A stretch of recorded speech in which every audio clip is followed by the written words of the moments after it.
Hey everyone, this is the Innovator's Mindset with Dr. Peggy Buffington. There we go. Dr. Peggy. How's it going, George? Listen, I'm so excited to talk to you. I've actually been so Peggy reminded me of this. I spoke to a group of superintendents. It is 2026 and 2014. I don't even remember. I typically remember the events. I kind of remember it now that you mention it. But she remembered stuff from my presentation, so I'm going to ask her about that. I'll do a little test on this too. But I've been connected. I'm actually going to be with the school city of Hobart.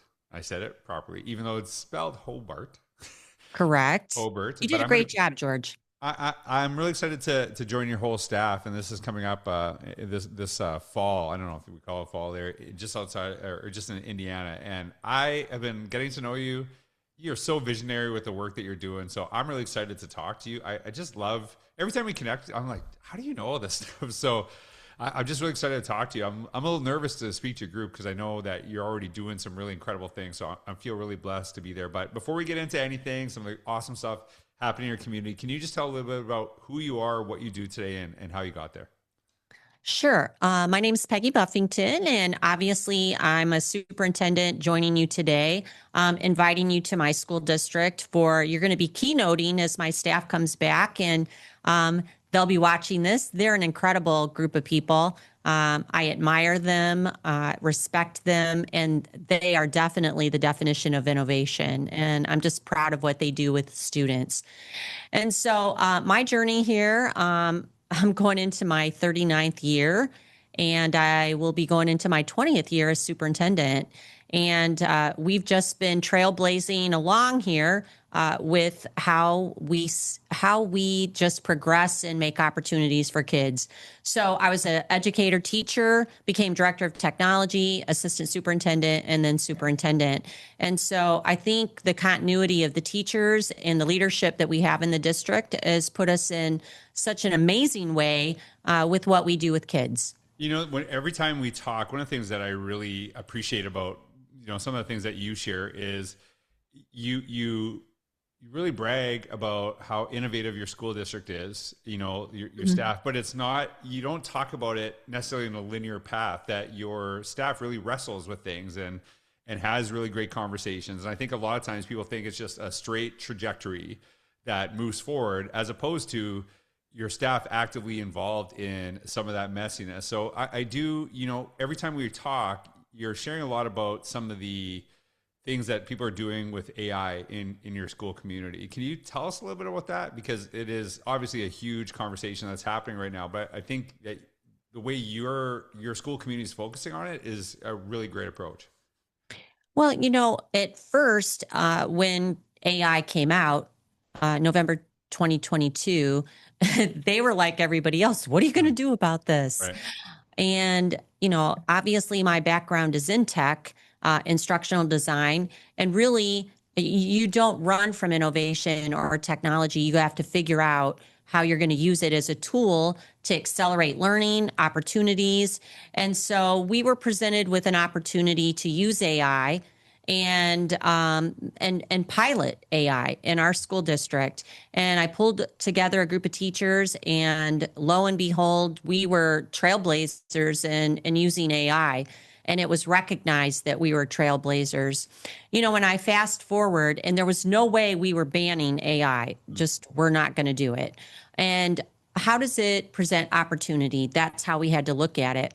So as we moved forward with this, and even today, yes, we wrestle with the messiness of AI, but the beauty of it is there are people on staff here that do incredible things with it. And then what do? We scale the practice and we share it with other people. And so that's the beauty of the staff that I have here. They're constantly learning and growing, and they're not afraid to share their ideas with each other. And that's what makes us strong.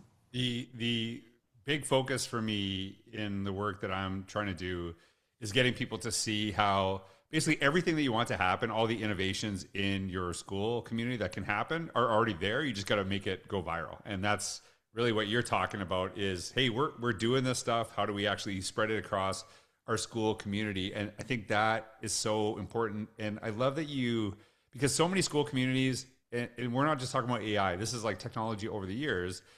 It's like, hey, we got to ban this stuff. And they're basically just pushing a problem to later, and hopefully kids will figure it out, as opposed to like, hey, this is here, but there's some really Mhm. great opportunities. Like I don't like the argument, hey, it's here, we go to it's not going away. I think it's like, hey, it's here. Is there benefits to this? Because can't like not going away is not a good argument, but you're seeing some of that, progress within your own staff and really creating that learning community. When you talk about innovation, I think a lot of people get this idea it has to do with technology only, but you shared with me one of the things that you're really proud of in your school community is it's the early college program. And that Mhm. to me is, innovation is really thinking of new and better ways to do things. So can you tell us a little bit about what that program is and how it works in your school Sure. community? I do want to just qualify too when I say like it's not going away. What Mhm. I mean is it's going to just keep Totally. progressing in terms of getting better. And how do we utilize that to make sure that our students are prepared for future application, right? And so take that forward into our early college program.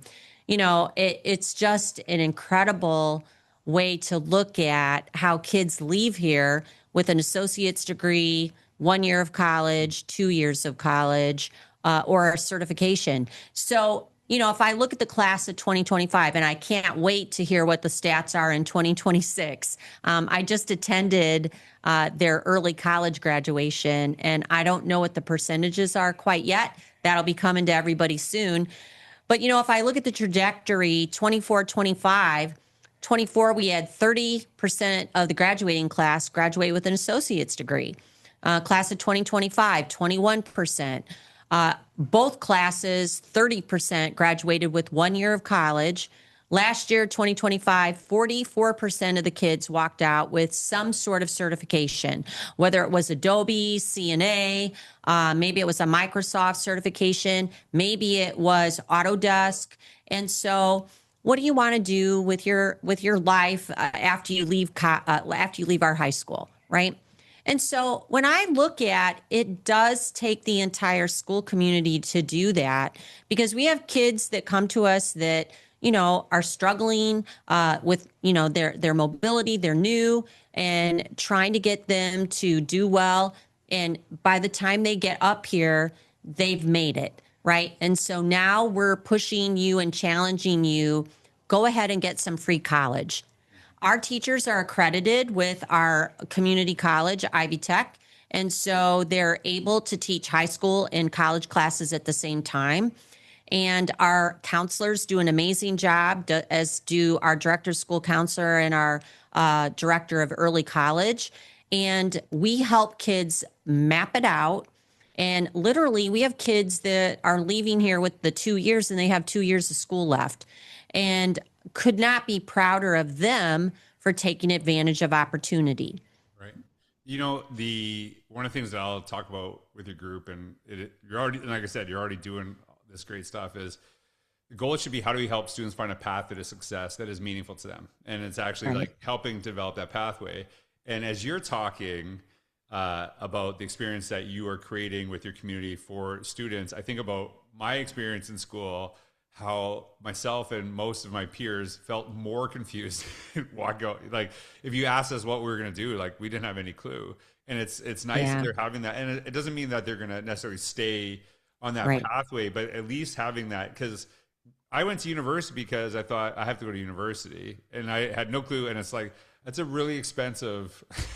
It's a really expensive like risk to take if you don't know what you want to do, right? And And so I can you love that. imagine? Can you Yeah. imagine free college?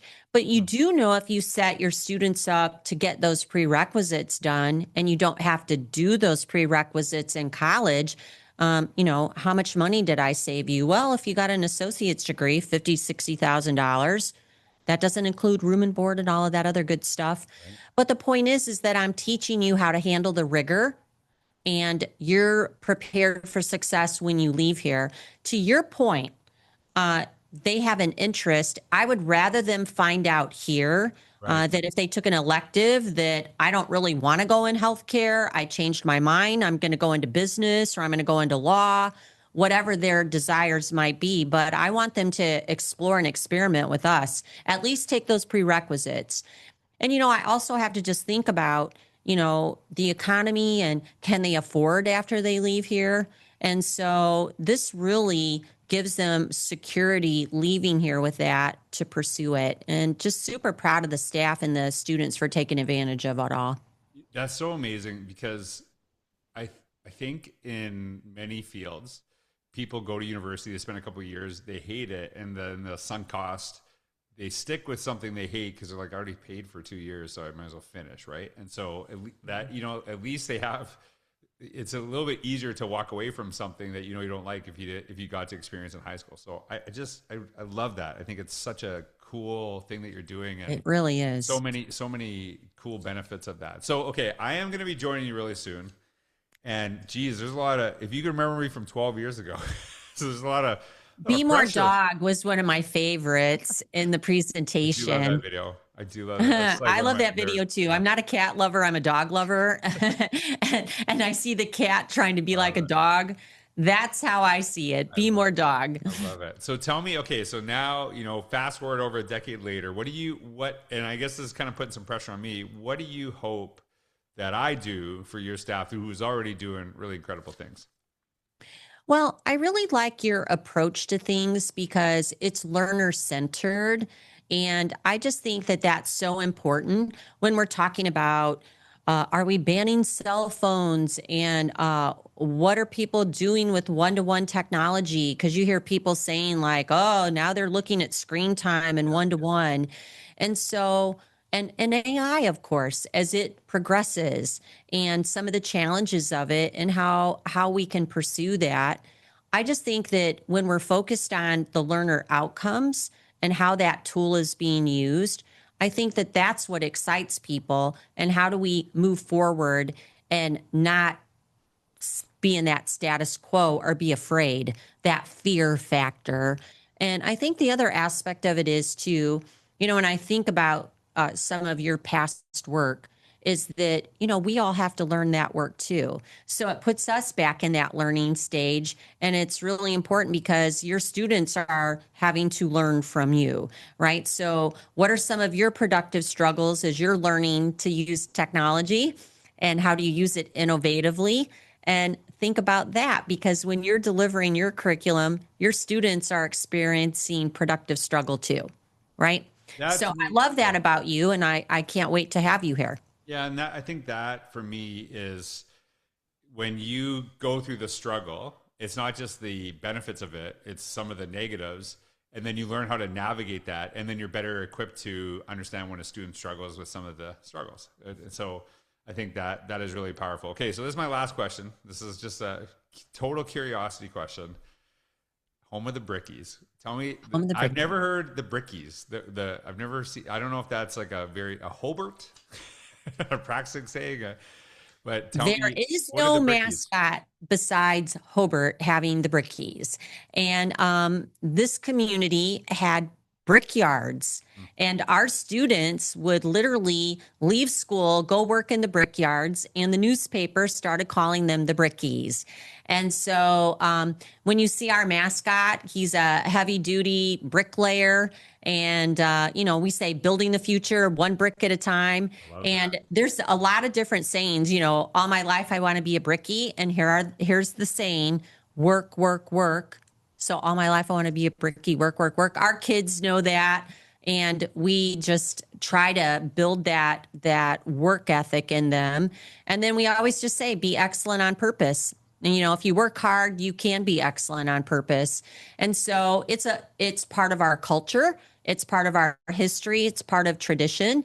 And people, I mean, I have people that have babies that have onesies with our mascot on it. And, I love when kindergartners have purple hair in their kindergarten pictures. The purple and gold, we bleed it deep here. And that's another great part of being in the school city of Hobart. We definitely love being Brickies.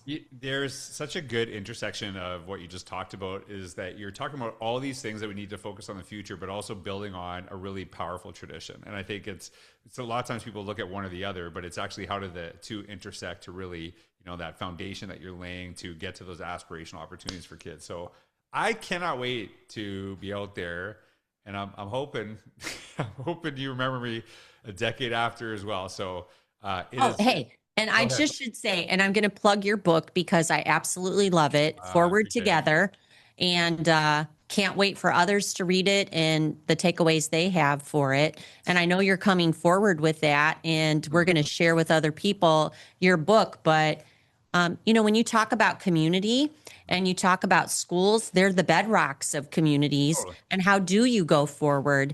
And it's that connectiveness, it's that opportunity, and being proud of your school district. And so, can't wait for you to come. And I think it's just going to be a great day. I I love.